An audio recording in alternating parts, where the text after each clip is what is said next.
जी, तो formal communication tool में last जो चीज़ है वो है न्यूज़लेटर, सर्वे और feedback and training and webinars.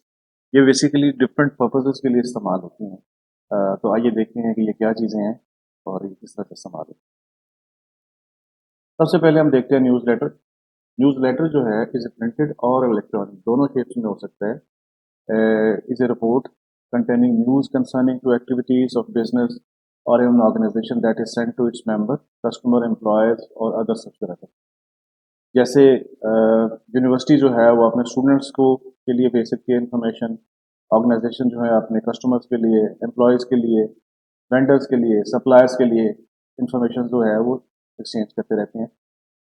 ये दोनों फॉर्म में होते हैं, इलेक्ट्रॉनिक और प्रिंटेड फॉर्म में। ये कुछ सैम्पल्स हैं। आप देख सकते हैं कि न्यूज़ लेटर जो है इस तरह की शेप में होता है। ये डिजिटल भी हो सकता है और प्रिंटेड भी हो सकता है। तो ये जो है डिसमिनेट करती है ऑर्गेनाइजेशन अपनी ब्रांडिंग के लिए और इमेज बिल्डिंग के लिए और अपने जितने भी स्टेक होल्डर्स हैं सबको अपडेट रखने के लिए। इसके बाद सर्वे टूल्स होते हैं ऑनलाइन, जिसके थ्रू आप इलेक्ट्रॉनिकली सर्वेज कंडक्ट कर सकते हैं, जो जैसा कि आप कोई आंसर्स जो है और उसके रिस्पॉन्सेज जो है against A question from a target audience ले सकते हैं। इनका मकसद ये होता है कि आप अपनी प्रोडक्ट और सर्विसेज के बारे में लोगों की राय जान सकें और फिर उसको बेहतर करने की कोशिश कर सकते हैं।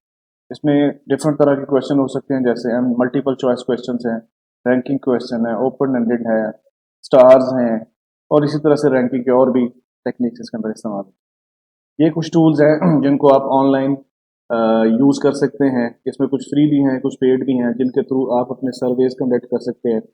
तो बेसिकली आप इन टूल्स में पहले सर्वे एक क्रिएट करते हैं, क्रिएट करने के बाद फिर आप वो लिंक अपने कस्टमर्स को या टारगेट ऑडियंस को भेजते हैं, तो जो फिर वो उसको रिस्पॉन्स करते हैं कि जी उसके बारे में, आपके क्वेश्चंस के बारे में क्या सोचते हैं और उनकी क्या राय है। लास्ट जो चीज़ है वो training and webinars. Webinar is an online training जहाँ पे टीचिंग या ऑनलाइन जो है कॉन्टेक्स्ट में स्टडिंग जो है वो की जाती है। They are held on platform equipped with specific features. तो वो फीचर कौन कौन से हैं?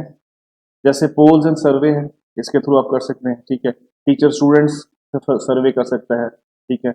जो है स्टूडेंट्स अपने टीचर के बारे में रैंकिंग कर सकते हैं, फीडबैक दे सकते हैं। इसी तरीके से चैट और क्वेश्चन आंसर टूल्स इनके अंदर अवेलेबल होते हैं कि आप एक इंटरेक्टिव सेशंस कर सकते हैं ऑनलाइन, जिसमें आप चैट के जरिए भी क्वेश्चन कर सकते हैं, कोऑर्डिनेट कर सकते हैं, रिस्पॉन्ड कर सकते हैं।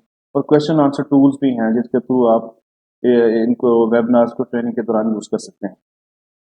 फिर स्क्रीन शेयरिंग के फीचर्स होते हैं, जैसे हर ऑनलाइन वेबिनार ट्रेनिंग में एक प्रेजेंटर होता है और बाकी उसकी ऑडियंस होती है। तो ये भी पॉसिबिलिटी है कि एक प्रेजेंटर जो है वो किसी ऑडियंस को एज ए प्रेजेंटर बना दे, वो अपनी स्क्रीन शेयरिंग करे, तो वो स्क्रीन शेयरिंग पे वो अपनी कोई भी चीज़ बाकी ऑडियंस को प्रेजेंट कर सकते हैं। एक ट्रेनिंग सेशन में एक से ज़्यादा ट्रेनर भी हो सकते हैं, तो आपस में वो बेसिकली स्क्रीन शेयरिंग भी कर रहे होते हैं। ब्रेकआउट रूम्स होते हैं जहाँ पे आप एक फोकस डिस्कशन करते हैं या एक फोकस टॉपिक पे बैठ के डिस्कशन करते हैं। Interactive white board is basically आप हैंड रिटन टेक्स्ट जो है या वाइट बोर्ड आपके कंप्यूटर्स के साथ कनेक्टेड होते हैं, जहाँ से आप कंटेंट को ना सिर्फ प्रेजेंट कर सकते हैं बल्कि उसके साथ कंटेंट के साथ इंटरेक्ट कर सकते हैं। और फिर कस्टम ब्रांडिंग के लिए भी ट्रेनिंग और वेबिनार्स यूज़ होती हैं, जहाँ पे आप अपने कंपनी स्पेसिफिक या अपनी जो ब्रांडिंग है ऑर्गेनाइजेशन की, उसके स्पेसिफिक आप ट्रेनिंग प्रोग्राम्स और सारी चीज़ें इसके अंदर यूज़ कर सकते हैं। ये कुछ ऑनलाइन ट्रेनिंग प्लेटफॉर्म्स है, जैसे लाइव स्टॉर्म है, जूम है, ठीक है। इस तरीके से गो टू मीटिंग है, जोहो है। तो आप इनमें से कोई भी अपनी रिक्वायरमेंट के मुताबिक यूज़ कर सकते हैं। इसमें फ्री भी हैं और पेड भी। तो डियर स्टूडेंट्स, ये था formal communication tools and etiquettes. इसी तरह की मज़ीद टेक्निकल वीडियोस जानने के लिए हमारे चैनल्स को सब्सक्राइब कीजिए और हमारे साथ जुड़े रहिए। Thank you very much.